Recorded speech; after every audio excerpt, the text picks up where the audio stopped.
To have you here today. Thank you for all of you who are joining us here.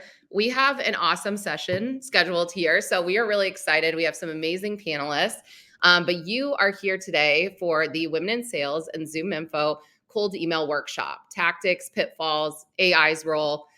Everything that we can talk about, we're going to pack into this event today. I know we have a lot of ground to cover. So my name is Alexine Mudor. I'm CEO of Women in Sales. We are the largest global community for women in the field of sales, and we provide educational opportunities, events. We partner with amazing companies like ZoomInfo, and we're just really excited to be here. And I'm going to pass it over to our amazing panelists today so they can also introduce themselves. And Jenna, you get a bonus question of would love to have you actually introduce ZoomInfo as well in case anybody doesn't know who ZoomInfo is. Jenna, want to start us off? Yeah. My name is Jenna. I work at ZoomInfo as an SDR in the enterprise segment. If you don't already know, ZoomInfo is a go-to-market intelligence platform that helps with sales, marketing, and recruiting teams find, connect with, and engage with their ideal customers. It provides accurate company and contact information, intent signals, and automation tools that helps teams identify buying opportunities, personalize outreach, and streamline their workflows all in one integrated platform. Amazing. Megan, what about you? Awesome. I manage one of our enterprise sales development teams, so one of Jenna's teams that she's on. Started at ZoomInfo a little over 4 years ago, kind of climbed through the ranks of the SDR world and ended up in the manager spot. Amazing. So exciting. So we're going to have two different perspectives here, and I think it's going to allow for us to have a really multidimensional conversation. I dropped a note in the chat too, but would love for all of you that are in the audience with us today to let us know where you're joining from and what role you're in today, because that'll help us kind of frame the conversation as well to better understand where all of you sit and what you're focusing on day to day. But I think a very natural place to start would be talking about how each of you got your start in sales initially and how long you've been at ZoomInfo. Megan, do you want to go just, I know you touched on it, but will you go a layer deeper? Just tell us a little bit more about the ZoomInfo journey and your start in sales as a whole. Yeah, it's kind of interesting. So I actually started my career at ZoomInfo. So graduated college and I kind of always grew up in sort of a competitive environment playing sports. So naturally, I kind of got into the sales world. In college, I studied business management, which kind of worked out with the path that I followed, which is exciting. But yeah, I started as an inbound SDR. So essentially like those hand raisers that are coming to your website, hey, I want pricing. I would love a free trial of ZoomInfo. Any inquiries like that, that's kind of the leads that I was working, which was a nice place to kind of dip my toes in the water and, understand the sales world. Got used to our tech stack as well. I didn't know too much about all of the tools that we use. So that was really helpful when I was first starting. First sales job, wanted some outbound experience, right? I didn't know where I wanted to end up from there. So I joined our outbound team, where kind of unique team. We were working with our emerging products. So not necessarily like that core ZoomInfo tool with, contact information and things like that. I was selling our conversation intelligence tool called Chorus. So started a little bit on a unique team and then ended up on one of our core teams on the mid-market space and then moved over to enterprise. So enterprise was my favorite segment at ZoomInfo, which is why I'm so grateful that I get to manage the team that I manage today and people like Jenna. Amazing. I also spent all my time in enterprise, so it has a very soft spot in my heart. Jenna, what about you?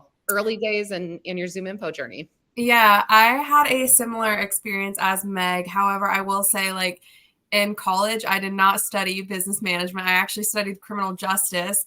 But what I will say is I had my first exposure with sales during college. I worked 2 online businesses, helping put my way through school. And when I graduated from school, I started as a claims adjuster at Progressive Insurance. And I dealt a lot with liability and, injuries and anything that really had to do with any auto accidents.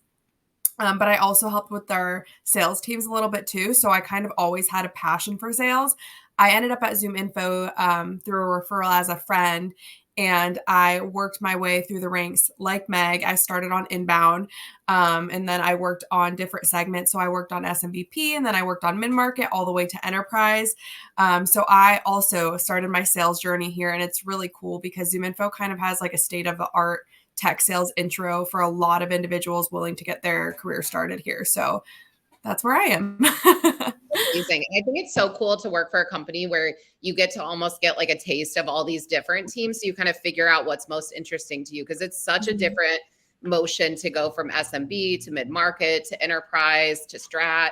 And you realize really quickly, I think, where you belong and like what's most interesting to you. And so I think that's amazing. You have an organization that allows for that. So that is great.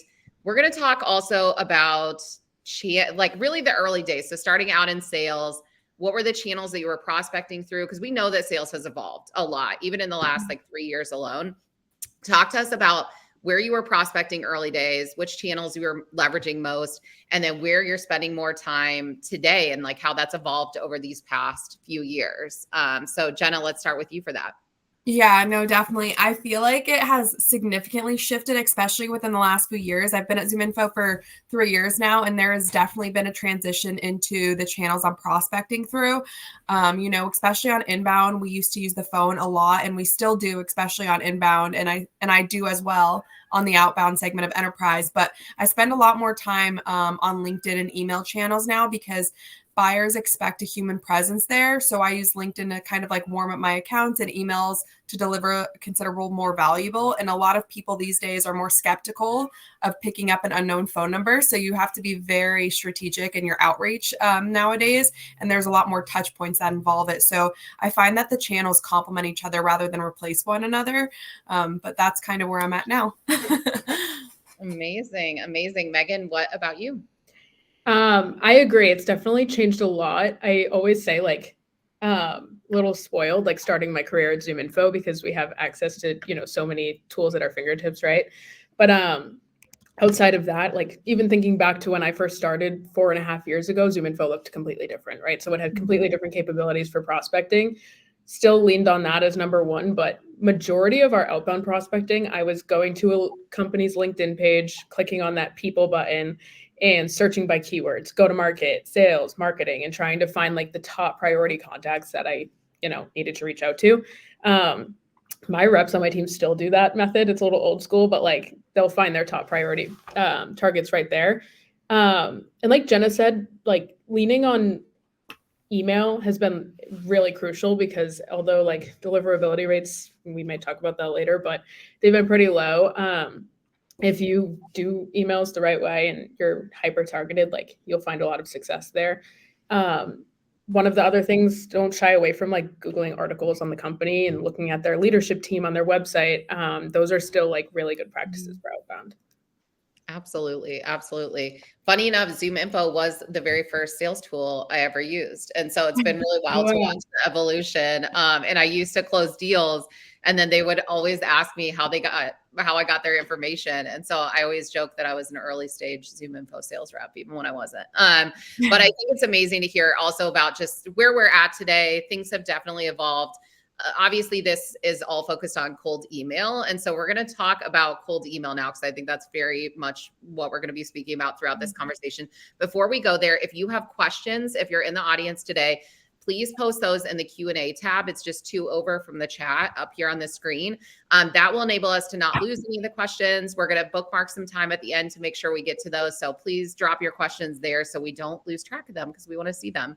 But we're going to talk about the big question of the hour, and the scary one, which is email deliverability is changed a lot over the last few years. So would love to hear from both of you on how email deliverability open rates have changed over the past few years, what trends you all are seeing on a day-to-day basis, just because I know this is a theme that comes up constantly in women in sales, and we're always talking and trying to figure out what's working, what's not. So Megan, let's start with you and tell us from the leadership side, like what you're seeing at an aggregate for your team. Totally. On the leadership side, I mainly see there's a big difference between email sequences and sending a one-off email.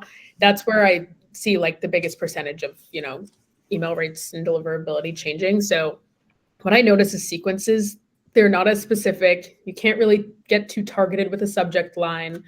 And you have to fit a bunch of use cases into one email sequence, right? And you're sending that to a bunch of companies, hopefully. So you're never going to get it quite spot on, which is the part that's kind of, you have to use it in a sparing way with maybe some more of like your general targets that you'll be going after, right? So lower deliverability there, but with one-off emails, like the way that you can start your email with, you know, directly towards like Jenna, for example, if I'm like, hey Jenna, I heard your company, da da da, rather than like ZoomInfo just launched this new product. So I think like you definitely see better deliverability and open rates there, as well as reply rates. A lot of people will thank you for putting like the time into the research to email them, because they can tell that it's specifically made for them. That's the biggest roadblock I see. Yeah, Jenna, do you have anything to add to that? No, I find the same, especially as an SDR on the floor. Sequences are definitely not hitting where they used to be. The spray and pray method is kind of dead.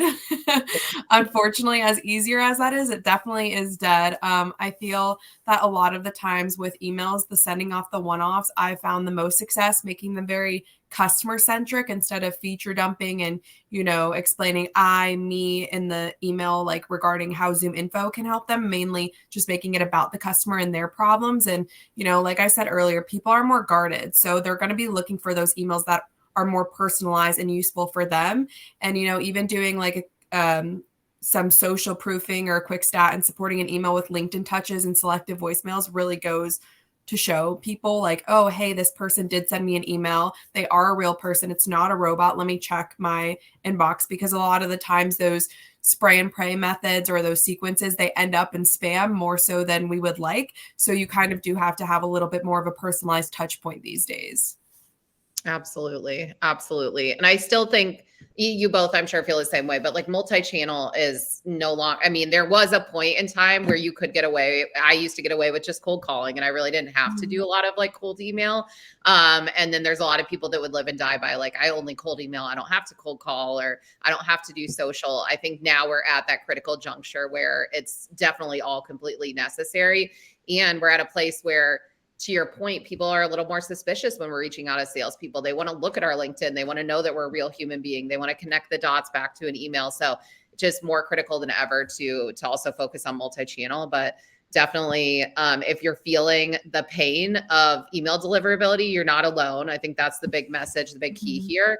And I'll drop a link into the Women in Sales community, but we do share a lot of tips and tricks and things that are working, and email subject lines and different tactics that we are finding success in. And those are good places to find that inside of communities to get tips and tricks in that way. So I'll drop that in as a resource. But I know I actually saw one of the questions in the Q&A come through that kind of ties to our next question, which is great. So maybe I'll kind of fold Carol's question in here. What subject lines are working well for you right now? What's getting the best open rates currently? And then Carol's question was actually around if you use ChatGPT to tailor it all. So maybe we could even fold that into this question too. And Jenna, let's start with you for this one. Yeah, no, Meg and I had actually talked about this. I love ChatGPT. I also use some of ZoomInfo's own internal tools, as well as one of our customer tools that we have access to, Copilot. I really refine my emails to be as specific as possible. When it comes to ChatGPT, I find that ChatGPT does craft like very well emails, but you also have to make sure it doesn't sound super robotic and like AI, because it's very easy to detect that when it's going through an email. I actually use ChatGPT to scan my emails to make sure it doesn't flag any spam triggers. So that's a very helpful tool to use for that. It really gets, you know, any type of wording or language out of the email.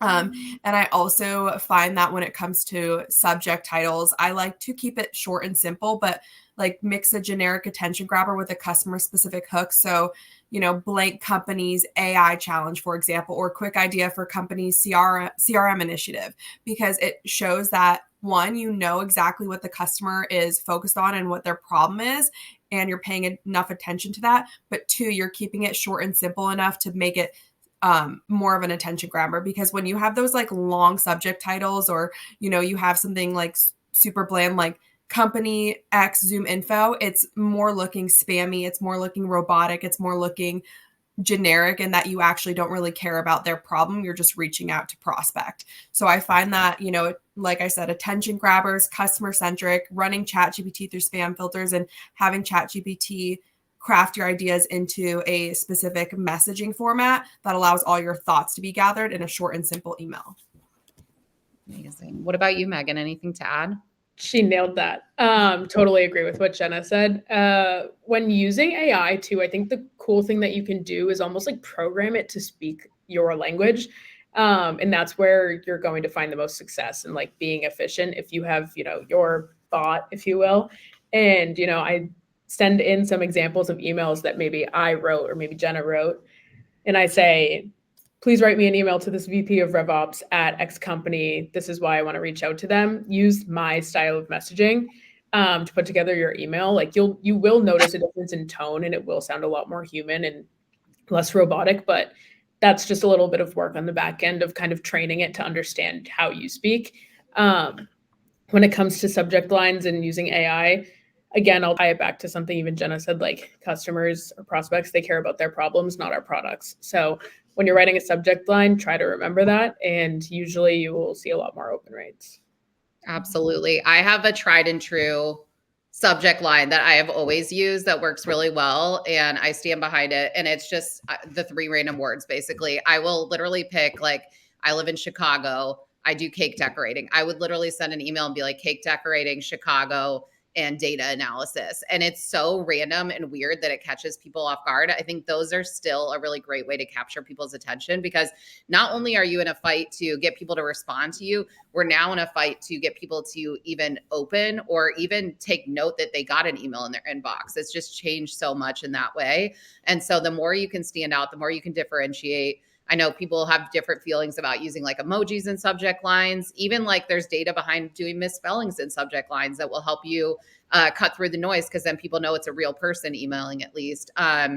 There are so many tips and tricks and tactics. So if you all have cold email subject lines that work really well, if you have strategies that are performing well for you, drop those in the chat too, because we want to learn from all of you who are also in the seat today and doing cold email on a day-to-day basis too. So let us know your tips and tricks so that we can steal each other's great working strategies here.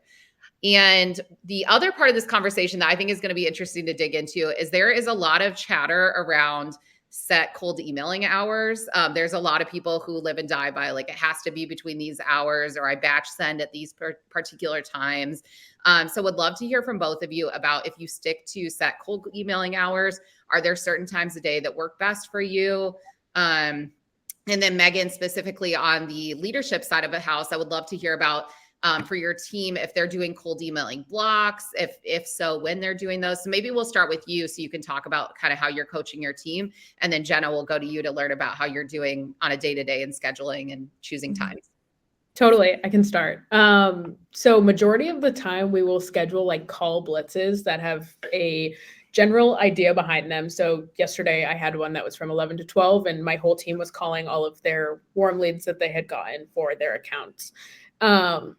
So we'll always have a structured agenda ahead of time for calling. Emailing gets a little bit more loose because the time of day really does matter, as you mentioned, like filtering by or scheduling sends by time zone. Like East Coast, I don't really want to be emailing them, at 2:00 in the afternoon on a Friday. So what you can do is kind of schedule them for the morning, right? Jenna, you probably do this as well, but like scheduling it for 7:30 to land in their inbox. If they're on the East Coast, West Coast, wherever they may be, because then it will be at the top when they log into their email, and they'll see a catchy subject line, hopefully, and it will catch their eye, and they'll click into it and have a second to read it while they're drinking their coffee in the morning. So I always found the most success doing that, and I find my team does as well. We also try to avoid sending emails on Friday afternoons, just because then they get buried for the weekend. All those emails come in, automatic replies and whatnot. And then Monday morning, it's just lost and everyone's clicking like read all. So I would say general rule of thumb for my team, sending emails in the morning and calling behind them throughout the day. Sprinkle in a few one-off tasks that they have to do throughout the day for emails. And then at the end of the day, follow up with any decision makers, because that's when they have the most time. I always say, like, if you're going to email a VP of sales at a different company, think about what our VP of sales is doing when you're about to email them, and that should tell you when you should send it. Yes, absolutely. Jenna, what about you? Anything you follow, any principles you follow in terms of when you're cold emailing and time of day and all of that? No, Meg really nailed that. I will say, like, when I'm emailing, typically the best time to reach out to prospects is going to be the morning, especially Monday through Thursday. Fridays can be a little bit tricky, so I tend to also avoid Friday afternoons. Sending your emails up for like automated outreach when you're like, you can set the delay timer on it for like Monday morning or Tuesday morning, whatever it might be, works really well because it takes time out of your day having the automated task. But I also do a different thing as well, which like Meg touched on a little bit, which is I tend to send some one-offs later in the afternoon on East Coast around like 3 to 4:30, because that's usually when a lot of like VPs and executives have time in their day after they go through their meetings. If you take a look at your VP or exec's calendar, you're going to see their majority of the day like starts at like 9 a.m. and meetings go all the way to like 3 plus.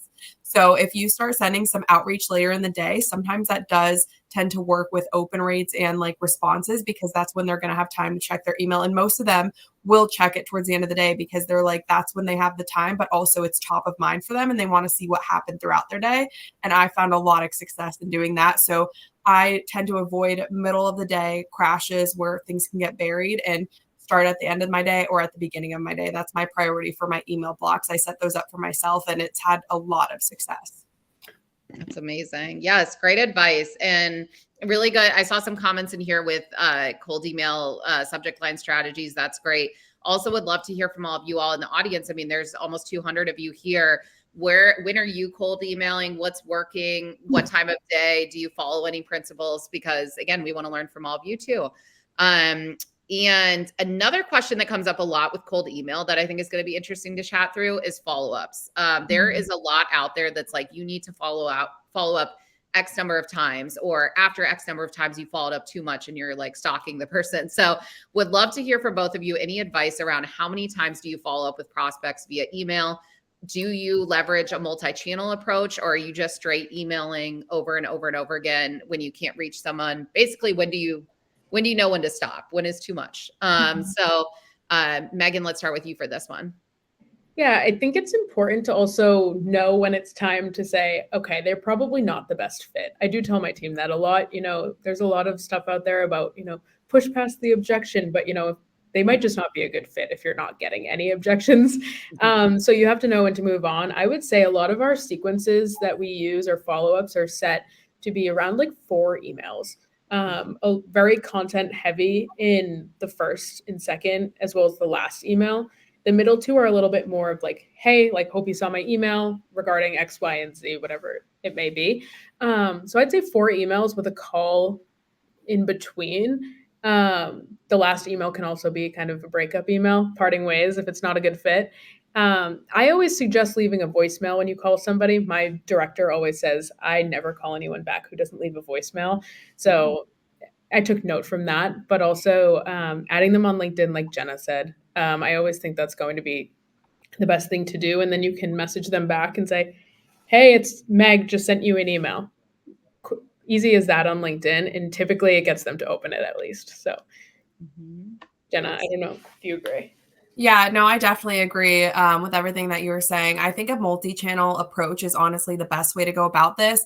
I typically see that prospects, you're going to need about like 7 touch points minimum when you're getting in touch with somebody, unless it's somebody you already have a familial connection with. I usually follow up 3 to 4 emails. Especially if I'm reaching out to an executive these days, I make sure that each one of my follow-ups is a personalized touch point with them. And towards the end of that last email, I'll typically send some sort of breakup message like, oh, like, I guess you're not the right fit. Would you mind referring somebody else? Or is there somebody else that might be better suited to have this conversation? I'm really disappointed I couldn't hear from you. Some sort of emphasis on evoking an emotion or a reaction for them, because typically they might reply to that breakup email. And I like to layer in voicemails and LinkedIn connections for that engagement on that same cadence. So similar to what Meg was saying, like, hey, this is Jenna, just left you a voicemail, or hey, this is Jenna, I just sent over an email regarding X, Y, and Z. And that's been very successful as well, because you have to show people today that like you are a person and like their problems matter to you, and that's why you're trying to reach out to them, because you have a solution that can solve their issue. Absolutely. Such great advice here. So many nuggets. I'm excited to go back through this later and kind of compile some of these learnings. Another place we talked about some of these, but maybe if there's any others that if you both feel like we missed, would be around pitfalls for cold emailing, like things you just absolutely avoid. I know right now, like the M dash is like the forbidden fruit of email at the moment, but anything you both think about when you're like, we're absolutely not going to do this. Either of you can go, I think Definitely. I think to tie it back to something I said earlier is lead with the them statement and not a us or you statement. So try to introduce like why you're reaching out, but make it about them, not because we can see it from them, because we might be missing the mark, right? Like on what their pain point is, but we can only do as much as we can with the resources that we have, right? From an external point of view. So, lead with discovery, lead with, like I thought that this may be helpful to you because of the issue that you're facing right now. Did you know that Zoom Info can help with that issue? And just kind of leading in a way that's like, hey, we can be partners here. This is a team. Like, I'm not just trying to sell you something because, they need to understand that first there's a human. So it comes back to tone. You're a human sending another human an email, but you care about and have insights into what they're actually going through. And I think that's something that AI can't always do because a lot of things are just pulled from public information. But I think using ZoomInfo Copilot, for example, which we use internally, like it will pull data from our CRM so we can say it's still using AI to write a message or reach out, but it's using insights that we would only know if we had talked to someone at their company before. So I think that's kind of like the hidden gem that we use here, Jenna. Yeah, no, I agree. And there's so many things that I see in today's like email outreach that does bother me, especially as an SDR. There's a lot of things I think, when you're sending out an email, don't say like, hey or dear. I would always say hi, first of all. I just think anything else is like less personal or it's too familial. I also think when you're like initially reaching out in that first paragraph, nobody likes to see like, I hope you're well or how are you, unless you actually know that contact, like it's a main point of contact and you talked to them maybe a few weeks ago.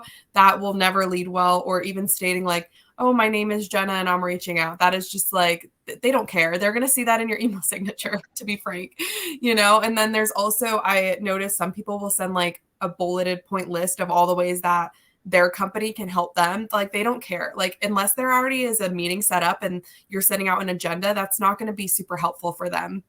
I typically like to ask, if I'm doing any type of questionnaire in the email, it's going to be, how is this problem affecting your business? Like I genuinely want to hear what their response is to get that feedback so that I know, and so that I can share with them like, hey, like, this might be worth your time to understand how this product at Zoom Info can help solve your solution.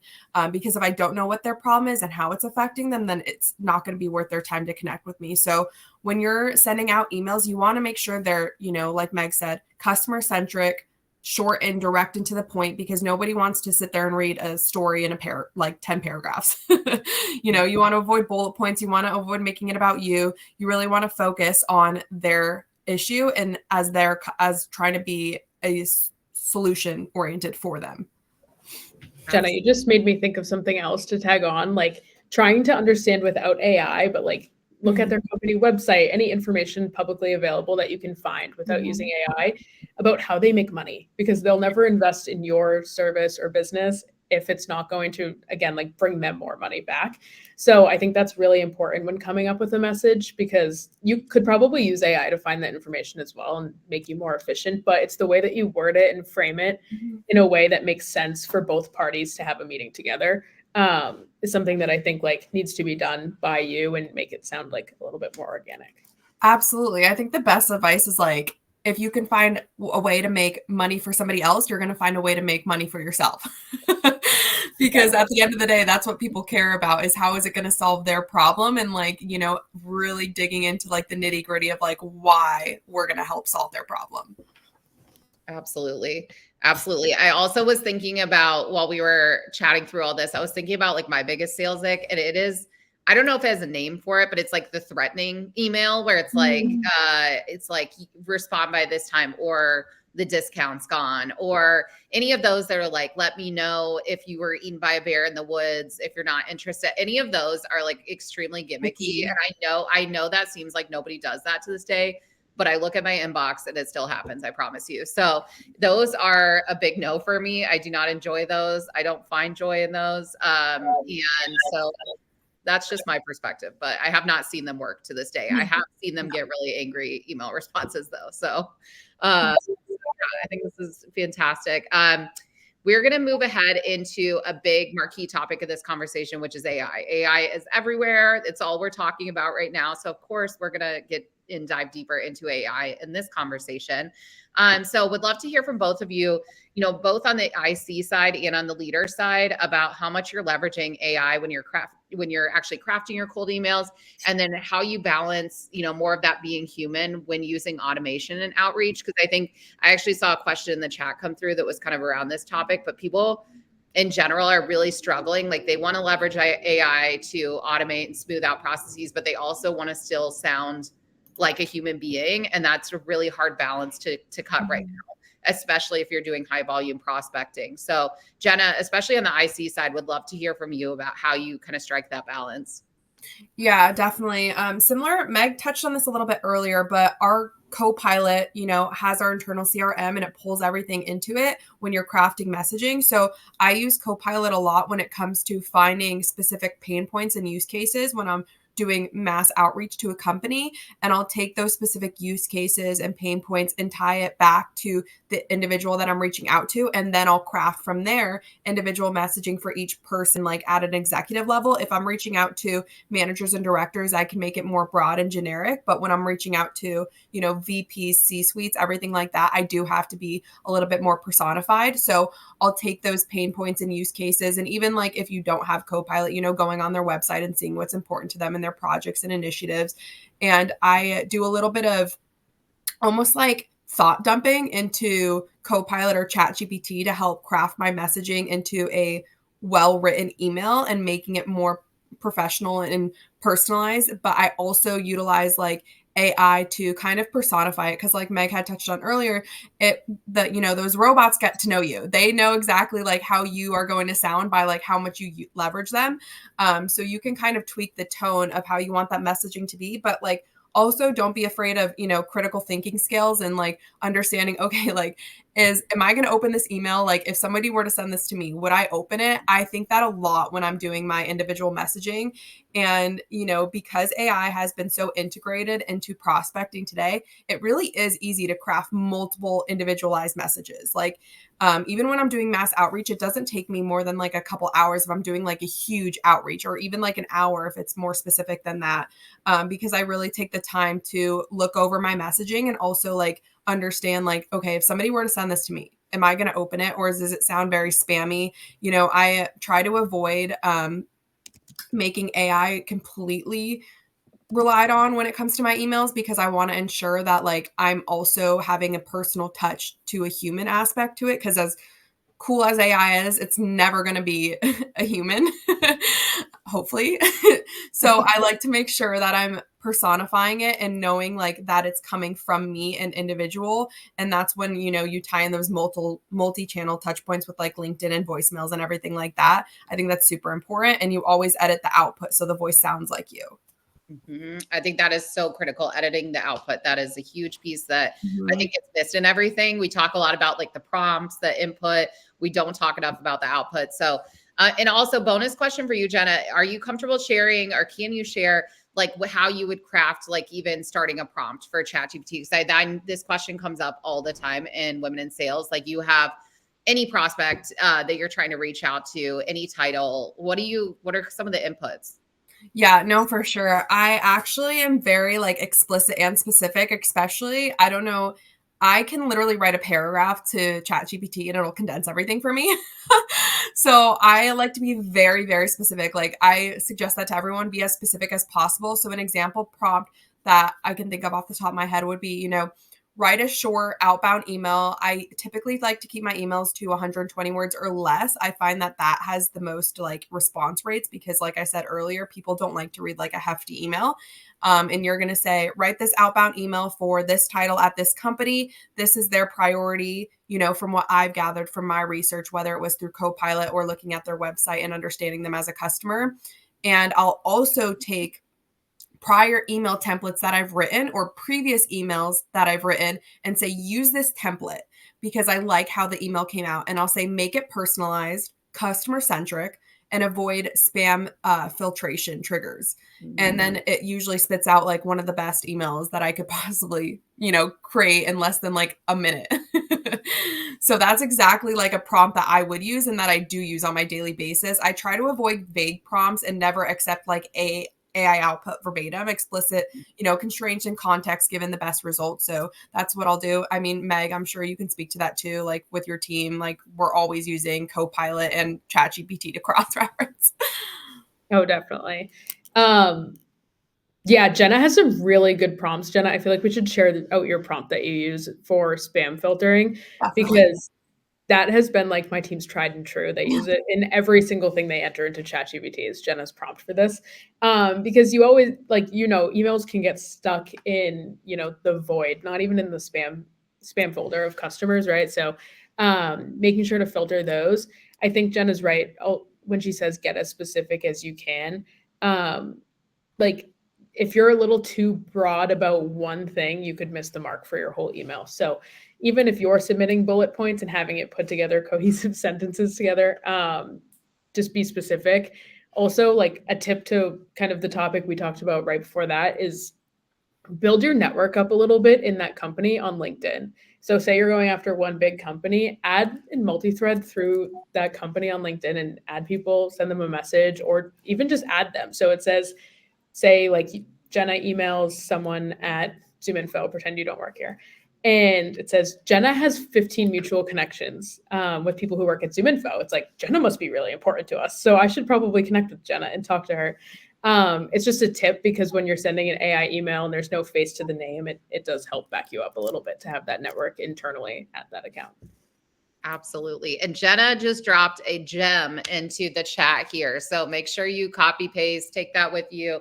That is amazing. Thank you for actually sharing your prompt too, because we hear a lot about prompts, but then nobody ever actually shares what their prompts are. So it's great to see us actually sharing some of these actual verbiage that you're using.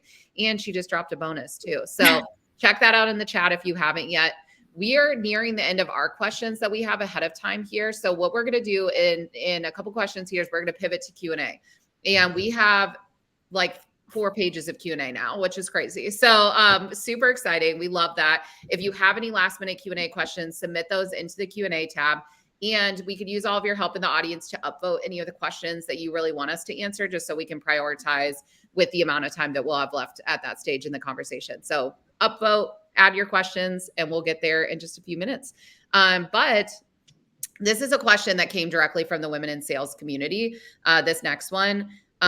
Some folks are really struggling right now. This is a really hard time. There's a lot happening in general right now, and email deliverability is at a really low point. And so people are really struggling with really low open and response rates via email, and they're coming up on end of year quota. They're kind of beating themselves up. Would love to hear from both of you on, whether it be like a bad day, a bad week, a bad month, a bad quarter, how do you recommend people reset? And I think Megan, actually, you'd be good to start this conversation on the leadership side. Like, what do you do with reps who are kind of just hitting a wall? Like, how do you press reset, or do you just give up? I mean, I assume no, but I want to hear your perspective. No, never give up. I mean, it's sales. Everybody has times like that, right? So we have to get kind of used to it. And I always say, like, have one thing that you can do on your own. Maybe you go for a walk outside of the office for 20 minutes and just get some air. Maybe you meet with a different teammate and try to brainstorm. But I always say, like, okay, let's make a list, right? What are you doing right now? What are you not doing? And what could help you? So literally physically writing that out on paper. I tend to do with reps in the office when I can. If not, it's virtual, but making a list. And then typically we'll find the gaps that we didn't even know were there, to be honest.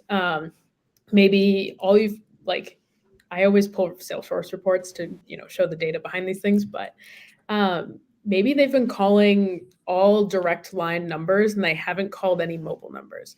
Like that's something that they might not see as like, this is why it's not working, but hey, we made our list and this is what's going on. Get granular with it. Let's call all mobile numbers for the next week and see how that goes for you. Maybe your number's spam. Check your number on multiple phone carriers. That's a really big one. Just because, if you call Verizon and it's not spam and you call AT&T, it might be spam, which is an interesting fact. Email deliverability, I would send some emails that you're not spending a ton of time on. Cater or like personalized emails specific to a set group of people. See how that goes for you. I'm getting a spam call right now, which is funny. But yeah, send out a batch of emails and just test it right then and there and like see if you get any opens at all. If not, there might be an email domain issue. But if not, like let's switch up your plan. I think a quick one-on-one and reset day of like, hey, let's not do activity. Let's look at your calendar, block it off. This is a priority to do now. And just reset the priorities. That's really it. It comes down to that. And, your day, the next day could look completely different than what you're doing right now. But you just have to constantly test new things and hopefully not get burnt out doing repetitive, motions. Absolutely. And I feel like the best piece of advice is sometimes you need to just take a walk. That used to be my rule of thumb with cold, because I did a lot of cold calling more than cold emailing back in the day. But I would always say if I had like 3 really bad cold calls in a row, I had to go take a walk around the block. I was like, I'm going to go take myself out, go get a coffee, and then come back at a renewed energy, because you just sometimes that carries over. That could carry over in email, that can carry over in calls, that can carry over on social. If you are in like a bad headspace, it translates, it comes through for your buyer. And so definitely recommend, that's great advice. And also, A/B testing. I always keep a note on my desk since my very first day in sales, and it says back to basics. And it's my reminder of like, when everything falls apart, when things are just not going my way and it feels like the universe is against me, what was working when things were going well? And I try to just pivot and almost start from scratch again and go back to that. Like, what messaging was I using? How was I prospecting? What types of titles was I going after? And just do like a gentle reset in that way. So I always keep that back to basics in the back of my mind, even to this day. Yeah. If it's on the phone too, a fun thing I'll do if there's any SDR managers who tuned in, ask your rep, what's your favorite food? And one time I had someone say steak. I just randomly asked them because they were having a bad day and they were getting a lot of like hangups. And I was like, okay, let's do a role play. Sell me on why I should have that for lunch. And it's kind of like a fun discovery game that's very low pressure and kind of gets your head like reset and gets you back in the game, and you can have a little fun with it. So I love that. That's awesome. Jenna, anything to add here in terms of anybody that needs like kind of a reset, especially on the IC side? Like unless I'm mistaken, you may have had like one off day at some point over the last few years where like maybe you weren't getting all yeses. So if that's the case, like how did you kind of reset for yourself and get yourself back in the game? No, definitely. And I've had way more than one off day. I've probably maybe have like one every like month or one day, like every 2 months, because you have to think like we're in sales. So it can be monotonous and it can be very draining and it can feel repetitive. And, at the end of the day, I feel like a lot of people forget that you're a human. Like you need to remind yourself of that. Like you're going to make 1 mistakes, but 2, you also need a break. Like no one's meant to like grind and make things like more complex and just work nonstop. Like you do need a break. So I always recommend, especially if your like mindset's really bad, I think taking a mental health day, like just taking a break to reset. And like you were talking earlier about taking a walk, like touching grass, going to get iced coffee, whatever it is that like makes you find enjoyment. I think that's like super important to do, is like remind yourself, 1, like you're a human and not everything's always going to be perfect. And 2, like it's okay to take a break. I think like you're going to find the most success when you take a pause and slow down and reset.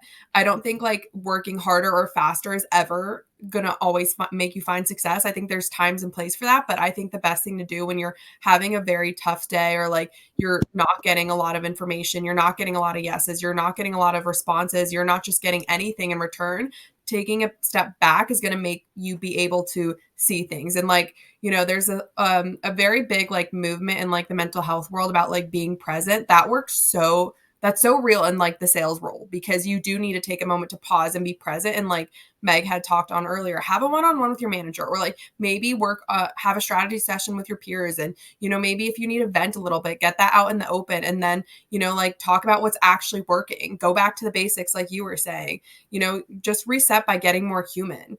And especially when it comes to email deliverability, like reduce your batch size, write shorter customer first messages, test it out, see if it works.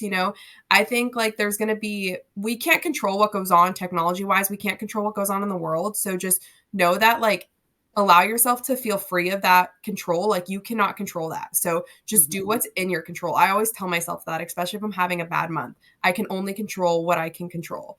And that's like, I think one of the most important things I think a lot of people need to remind themselves of. Yes. You know what the second Post-it note that I've had on my desk since day one in sales: control the controllables. So yes, I'm a big fan of that. I love this conversation. This has been amazing. We're just covering so much ground. I know people are in different environments. I would say, talk to your colleagues, see which emails are working, and landing them meetings. We all know the fact of the matter is not every sales team is super collaborative, and some people are really cagey about what's working. So pro tip, I'm a big fan of watching when deals close one, and then kind of sneaking into the ATS and going back through messaging history. If you have a colleague who is landing a lot of meetings and is closing a lot of deals, and maybe they're not the most collaborative, see what they're messaging. I don't know if that's considered plagiarism, but you're on the same team and you work for the same company. So maybe you can use some semblance of what messaging is working for them. Or ideally, you're on a team that actively shares learnings like that. Or if neither of those, at least you can be in a community like Women in Sales, where we do share tactics and strategies and tips like that. So figure out what's working for other people too. And you can still take what's working for them and put it into your own voice. You don't have to use the exact same messaging. You can still be authentic, but take learnings and utilize those from other people too. So yes, and I love Jenna in the comments here. You said one team, one dream at ZoomInfo. So I love that. I wish every company I work for was like that. So we are going to carve out one more question from our side, and then we're going to jump into the Q&A, because there are a ton of questions in there, and there's no way we're going to get through all of them, but there's some really good ones. So last but not least, from my side, is I think it'd be really fun to hear about, from both of you, what's the most creative cold email that landed a meeting? So Megan, let's start with you. I don't have one that comes to mind personally from a few years ago, but I do know that there was someone who I worked alongside who came up with this sequence that one of the subject lines, or all of the subject lines in the first sentence, were in a different language, which I thought was interesting. And it did really work well. I never used it personally, but I remember seeing it in, someone's contact activity in Salesforce and being like, what is that? Like, that's so interesting. And clicked into it. And essentially what they were doing is like mixing up words in a sentence, and it started in a different language. And then each line like slowly turned into what it was supposed to read. And the person was like, that's exactly how our data can work with your CRM and your conversation intelligence tool. Right now, they're all speaking different languages, but if you just use ZoomInfo and use Salesforce and whatever else they were using and put them all together to make one cohesive ecosystem, I just showed you essentially like what that would look like on paper. So I thought that was kind of interesting. I never used it, so I can't take credit, but I think he still works at ZoomInfo, so I'll have to give him some props and ask him for this sequence if he has it. Love it. Yeah, toss it our way if you find it, so we can pop it into the women in sales community. Jenna, what about you? I have this email. I was actually just writing it out. Not the specific email, but like how it was worded. I'm popping it into the chat right now for people to utilize. This is like my idea of a quick short email that like shows customer centric and really gets like attention grabber. It has worked so many times for me, especially over the course of the last year. I've landed a lot of like C-suite meetings because I'm like getting to the point. I'm showing them that I care about what's going on with their initiatives, what their focus is on. And like I said, keeping it short and simple and tying it back to their issue. And like at the end, asking like if it's worth a chat. Like that is such a profound, like, but simple email that works so well. And I think how I said previously, a lot of people make things more complicated than they need to be. Like just keeping it simple, keeping it short, keeping it customer centric, and making it sound human. That's all you need in your email. Absolutely. Absolutely. I feel like prior to moving into my CEO role, I was working for a gifting platform. And so one of my prospects was actually an author, and I had her book added to our gifting database, and then I sent her book as a gift from our gifting platform. And I feel like that was like a really fun way to like capture someone's attention. Like sometimes, even though it's like silly, this person doesn't need a copy of their own book. Like that doesn't, like, that's not what means something, but it was like the fact that this is now part of like a database and it can be available to other people. Like that was such an easy way to grab a meeting. So that was one of the fun, more recent cases that came up. But yeah, drop any of yours in the comments too. If any of you have had like just a wild cold emailing story that worked and landed you a meeting, or one of your colleagues did, drop those in the chat too, because I love to hear those stories as well. We're going to navigate over to Q&A. The Q&A is brimming. So we are going to move into here. And then what I'm going to do is I'm going to read these questions, and then Megan and Jenna, if one of them speaks to you, you answer that question, and then vice versa. But I'm going to start with the most popular, like the most upvoted, and then we'll just go down the line. So Carol asks, I heard not to use checking in or following up in emails. What do you suggest? I feel a little bit indifferent with both of those. I don't really use checking in, but I do use following up sometimes. And I know that's like very controversial. I've seen like both sides of the coin of like where it's wrong. I think following up works really well if you have some sort of connection or referral to the person from like somebody that you do have like a main point of contact with as one of your customers. I do think like when you're sending like a follow-up email, maybe instead of saying, oh, I'm following up or I'm checking in, you can say, any chance that you've had, any chance you've read my email, or any chance this speaks to you. I understand that losing revenue on XYZ issue is, could be important to you, or, like really kind of following up and giving that like little nudge of like why it's important to them and like checking back in with them. I really think more so having a little nugget of why it's important to them or like what their problem is versus the actual language that you use, like checking in or following up matters more, if that makes sense. Mm-hmm. Yeah, I love that. Okay, very good advice. Next question. This is a really good one from Emily. When reaching out to multiple people in a company, do you spread out your outreach across multiple days / weeks, etc., or do you reach out to a certain amount of contacts at the same company? I think that's a really good question. I would spread it out a little bit personally. I just find that like when you slowly build your network with your outreach that you're sending out, it typically does go over a little bit better, trying to, penetrate into that account. Maybe you take 5 top targets for marketing and email them, 5 for sales. And then this is using our personas that we would go after, but maybe like 5 that have like an operations or sales ops title, for example, and kind of starting with those 15 top priority and slowly go down the list every other day, maybe. At the same time, though, you never know who's communicating internally. Like one time I've had, I wasn't using that method that I just talked about. I was kind of reaching out to all the branch managers at an account. And then their VP messaged me on LinkedIn and was like, I heard you've been reaching out to everybody. Like, we'll schedule a meeting since this seems important. So I guess it could go either way, to be honest. Mm-hmm. Mm-hmm. Okay, awesome. We are going to navigate next to, Kathy's question. How do you let them know that email is personal when they are only seeing the subject line? That's a good one.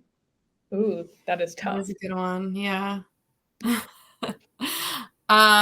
Meg, I don't know if you have any thoughts on this, but I feel like if you want it to be personal, but if they're only seeing the subject line, then make the subject line personal.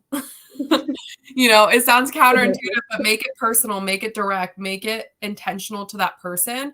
I have seen reps. I haven't done it a ton, but I have seen reps literally put somebody's name in the subject line and write, like David, I see that you're working on X, Y, and Z, or saw that you were on that podcast.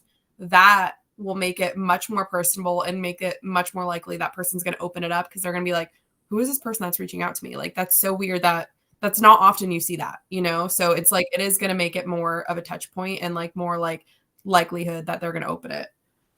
Absolutely. And if there's someone that's done like blog posts, webinars and like speaking engagements, using their quote as a subject line is incredibly powerful. I had a prospect that was this senior leader, and I was in Strat at the time. So those are like the biggest of the big, Fortune 100, Fortune 500 companies.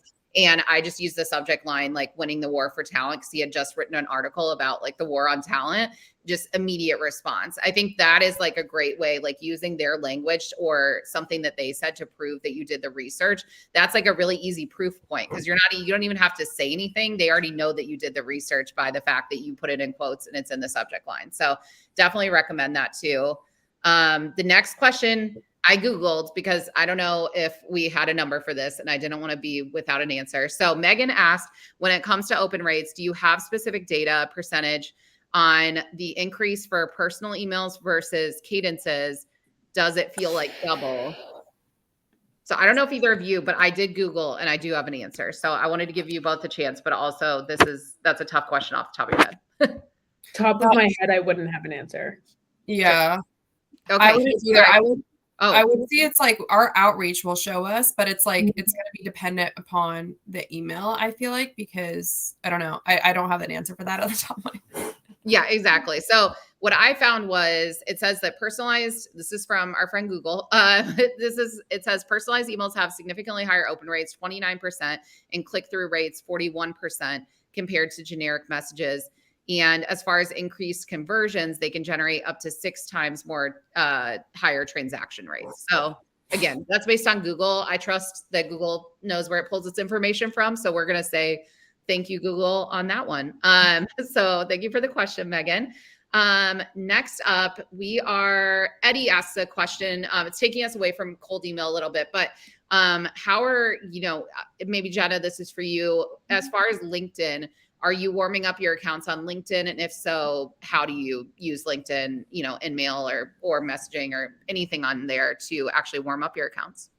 Yeah, I don't have, I will say, I don't have LinkedIn Navigator. So I do have like the free messaging that you get like once a month where you can message, I think it's like 5 people. So if there's like 5 people I'm really trying to get in touch with, then those are the 5 people that I'm going to send a quick little message to. But for the most part, like, I will send connects to anybody that I'm trying to reach out to. And a lot of people on LinkedIn nowadays, I've noticed, will be more inclined to accept the invite because they see that one, like, they will follow. I'll usually send LinkedIn connects, I should say, to people who follow Zoom Info because one, they're typically a customer of ours because we'll also be following them on LinkedIn. And they see that. And I've been growing my network so much that I typically have more connections in common with my customers. And that's more likely to get me a connection accept. And then I can send an invite follow-up that'll usually be like, hey, like, thanks so much for connecting with me. Just wanted to let you know, if you didn't already know, you're one of our existing customers at Zoom Info. Something very short and simple. And I won't always say like exactly why I'm reaching out to them, because I know there are some reps who will send like a little bit of a lengthy message in LinkedIn, and I don't like to do that. I personally like to say like, hey, I just wanted to shoot over a little message letting you know that, there's a current existing relationship with Zoom Info. I'm happy to help your team. I noticed you guys are working on this, like something that gets their attention. And that again is like more personal. I do think, like Meg said, don't always blast the company with multiple LinkedIn requests on a day. Sometimes that can be very like turned off for a lot of people. So I typically like to choose like 10 prospects maybe from that specific company, like every like 2-3 days that I want to LinkedIn connect with.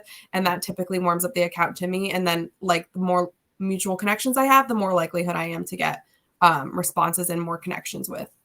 Absolutely. Great advice here. Okay.